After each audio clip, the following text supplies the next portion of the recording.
Welcome back.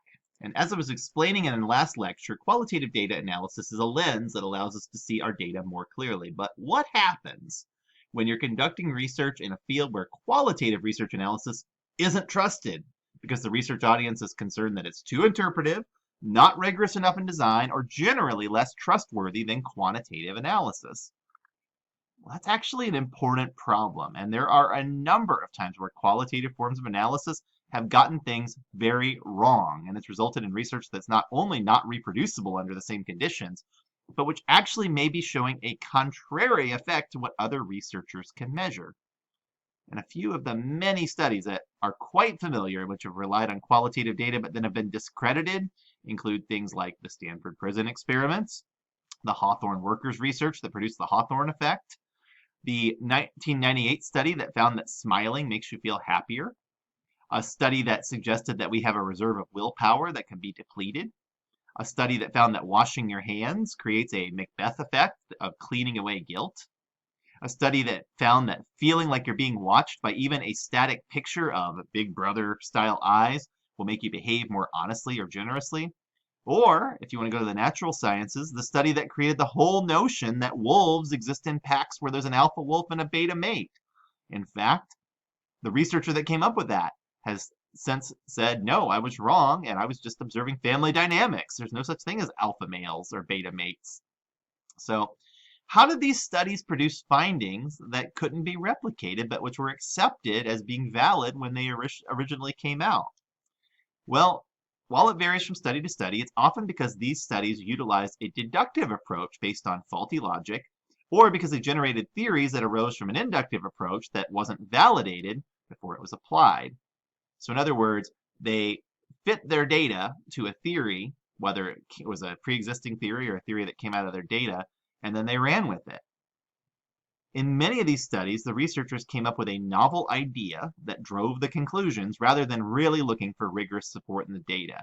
And this is something that, as professional researchers, we must be on guard about because it's very easy to do, and many people in the social sciences have done it without realizing it. And that's one reason why we have to be careful about rigor because it can discredit the work that we do. It's because of the difficulties of reproducing qualitative findings and the skepticism about the interpretive nature of qualitative analysis that grounded theory has become one of the primary approaches for qualitative data analysis that is trustworthy and rigorous. I'm going to comment right away, however, that it's complicated and it's time consuming and it's not used as much as it needs to be used in marketing research. Grounded theory is an inductive process for allowing insights to arise from data rather than testing pre-existing hypotheses like we would in a deductive approach. But unlike pure inductive analysis, it focuses on a more rigorous method that helps to limit the interpretation of individuals and provide a more structured framework for analysis.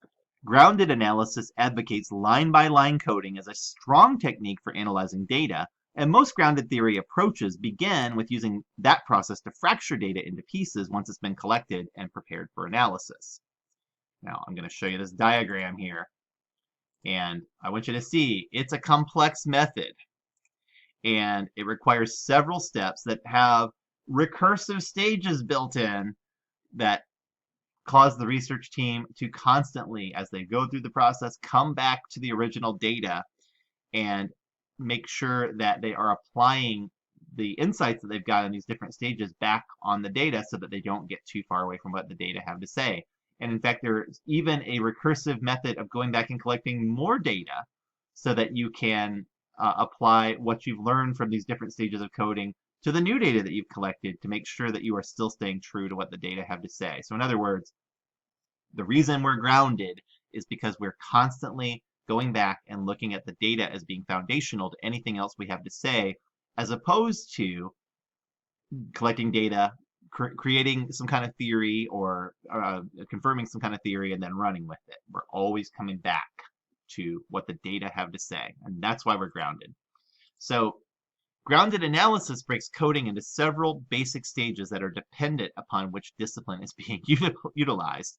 Broadly speaking, there are three major approaches. There is the traditional approach, the evolved approach, and the constructivist approach.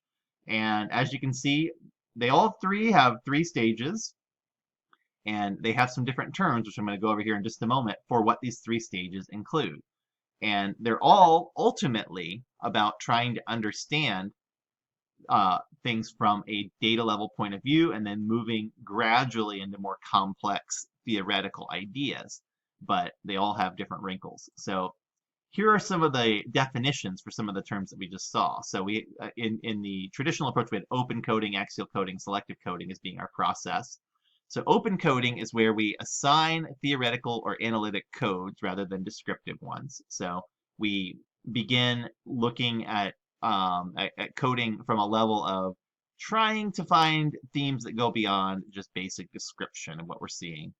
And then axial coding is where we refine, develop, and connect code so that we can see interconnections between data.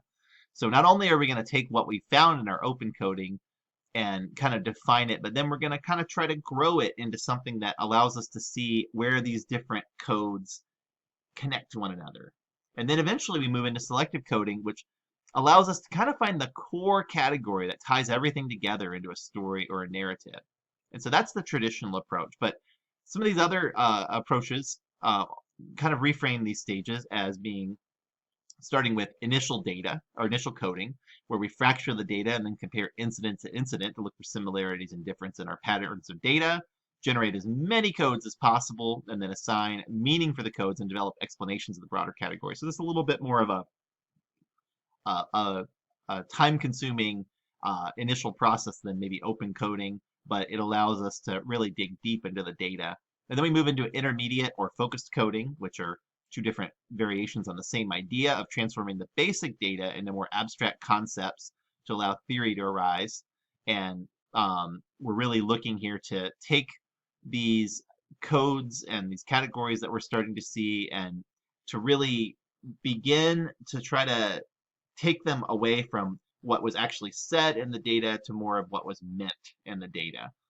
And that moves us into the advanced or theoretical coding phase, where we connect those abstract concepts together into a storyline of interrelated concepts and explain how they fit together using raw data to support the story and fill in gaps. So we kind of come back with, okay, now that we've done our analysis and we think we understand what we've seen, we're putting it all back together, and here every now and then we'll put in a little bit of data that helps us to understand what was meant by these broader themes that we've uncovered.